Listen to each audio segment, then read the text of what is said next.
Hello dear students, welcome to Kataria pharmacy. तो दोस्तों कैसे हैं आप सब? आई होप सभी ठीक होंगे।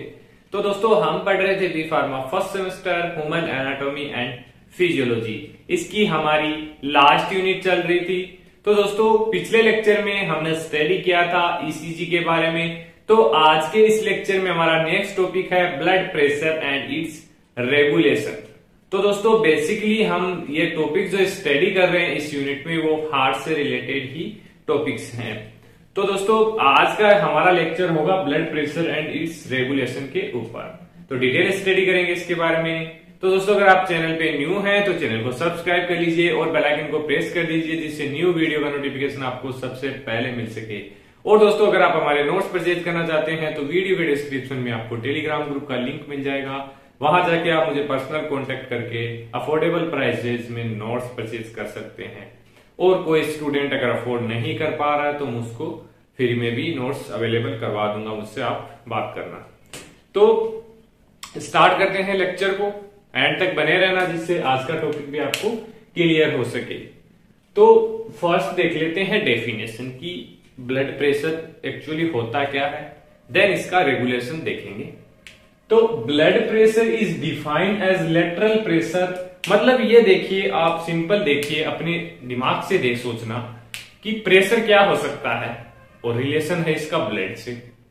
तो जैसे अब कोई वाटर पाइप है, अगर उसका साइज छोटा है उसमें प्रेशर ज्यादा होगा, और बड़ा पाइप है उसमें प्रेशर कम होगा। ऐसा क्यों?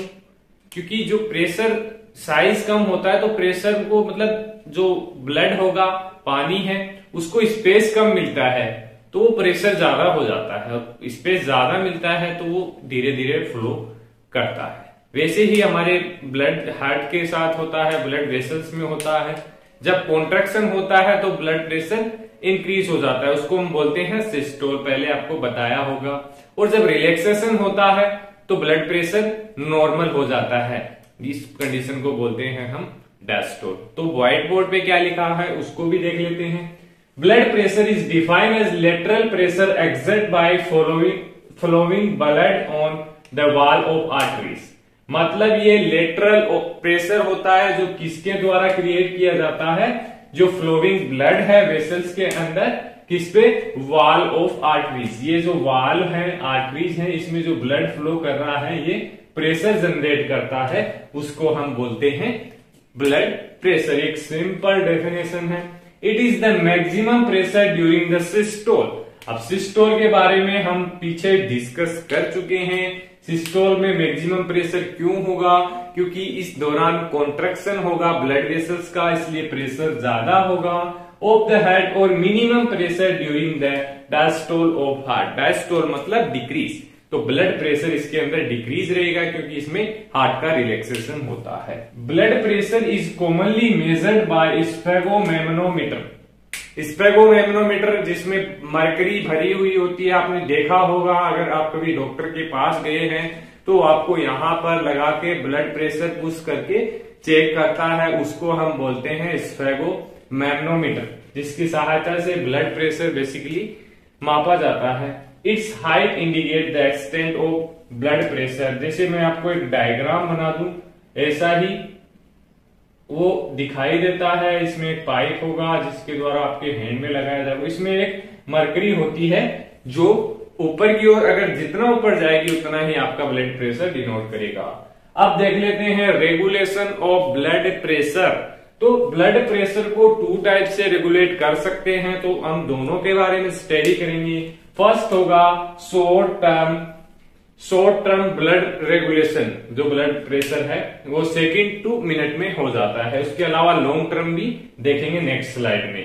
तो इसके बारे में देख लेते हैं। इसमें 2 रिसेप्टर्स होते हैं शॉर्ट टर्म में, बैरो रिसेप्टर और कीमो रिसेप्टर्स, इनको याद रखना आप। तो एक फ्लो चार्ट हमने ड्रॉ किया है आपको जिससे समझने में हेल्प हो जाए। एग्जाम में भी आपको एग्जैक्ट ऐसे ही ड्रॉ करना है तो आपको अच्छे मार्क्स मिलेंगे। तो मेडुला ओब्लांगेटा कहां प्रेजेंट होता है? ब्रेन में। तो इसमें एक vasomotor centre, control centre present होगा जो किसको कंट्रोल करता है? बैरो रिसेप्टर और कीमो रिसेप्टर, इसमें 4 टाइप के रिसेप्टर होते हैं, जैसे प्रेशर सेंटर और रिप्रेशर सेंटर भी इसके अंदर बेसिकली प्रेजेंट होते हैं। तो बैरो रिसेप्टर और रिसेप्टर्स, कीमो रिसेप्टर्स का क्या वर्क होता है? जो बैरो रिसेप्टर है, जो ब्लड प्रेशर इंक्रीज हो रहा है, डिक्रीज हो रहा है, उसको बेसिकली ये रेगुलेट करता है। और जो कीमो रिसेप्टर है, ये ऑक्सीजन को, जो लेवल होता है CO2 का, उसको बेसिकली इंक्रीज करता है, और जो ऑक्सीजन है उसको डिक्रीज करता है, एंड ब्लड pH को भी डिक्रीज करता है। आगे इस थ्योरी में हम देख लेते हैं, इसी के बारे में हमने यहां पर रिप्रेजेंट किया है। तो आपको इसको राइट डाउन भी कर सकते हैं, आप स्क्रीनशॉट ले सकते हैं, जिससे आपको नोट्स लिखने में भी आसानी हो जाए, या फिर आप हमारे नोट्स भी परचेज कर सकते हैं, उसमें कंप्लीट मिल जाएगा। तो vasomotor centre situated in the medulla oblongata कहां पर प्रेजेंट होता है? VMC होता है वेसोमोटर सेंटर, कहां प्रेजेंट होता है? मेडुला ओब्लांगेटा में। It receive the information about baroreceptor और chemoreceptor during the increase as well as decrease in blood pressure. जब ब्लड प्रेशर इंक्रीज हो रहा है, डिक्रीज हो रहा है, तो उस टाइम ये इंफॉर्मेशन रिसीव करता है बैरो रिसेप्टर और कीमो रिसेप्टर से। जो हमारा वेसोमोटर सेंटर है वो रिसीव करेगा इंफॉर्मेशन को।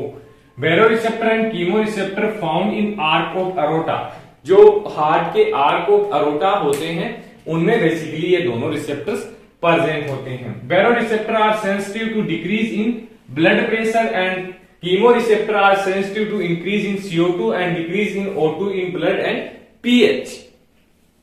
ये मैंने आपको पहले बता दिया था। अब देखते हैं कि अगर ब्लड प्रेशर डिक्रीज हो रहा है तो यहां पर क्या प्रोसेस होगी।